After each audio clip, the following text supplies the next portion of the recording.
Hey, peace and harmony here with you today. Want to give you some tips for moving on in your life after being in a destructive relationship with a pathological person, personality disordered person, someone who necessarily doesn't have your best interest at heart, someone who you've learned some things about, maybe recently, or maybe, a while ago, and you're still kind of getting used to it, trying to handle it. I know it is a difficult thing to accept, and going on in life, it's very important to have healthy relationships and boundaries established with those who we are intimate with. And if you've been intimate with someone who has mistreated you, has violated you in some way, crossed the line, crossed the boundary, it can be very scary. And perhaps they've crossed the line with you, they've exploited you sexually in some way, trying to push themselves on you in the heat of the moment, in unsafe locations, or unsafe treatment or behavior of you, doing things that you really didn't feel very good about, but you had complied with in the name of love, in the name of trying to keep this person around, and it has really cost you quite a bit personally. And I want to give you some tools and tips in terms of how to recover a sense of normalcy after being through such an abnormal situation. And one key to getting that source of normalcy is that you didn't do anything wrong.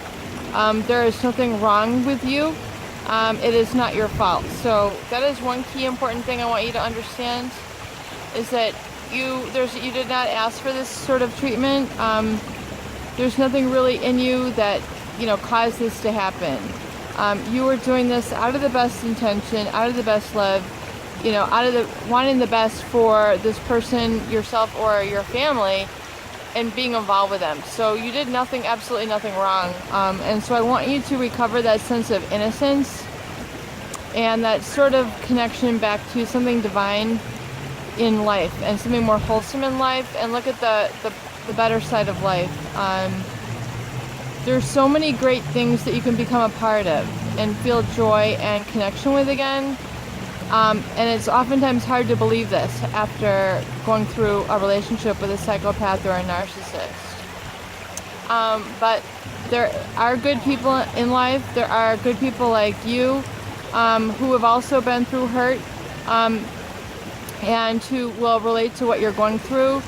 And what I'm really hoping for you here is that you realize that you don't have to make this injury and this suffering part of your everyday identity. You are more than this. You are more than what you're going through right now.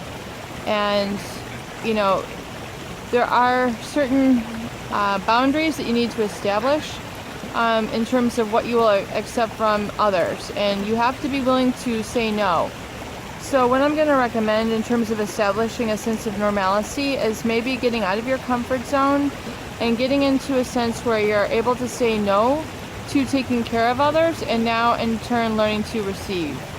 Learning to receive compliments, learning to receive serenity, learning to receive peace.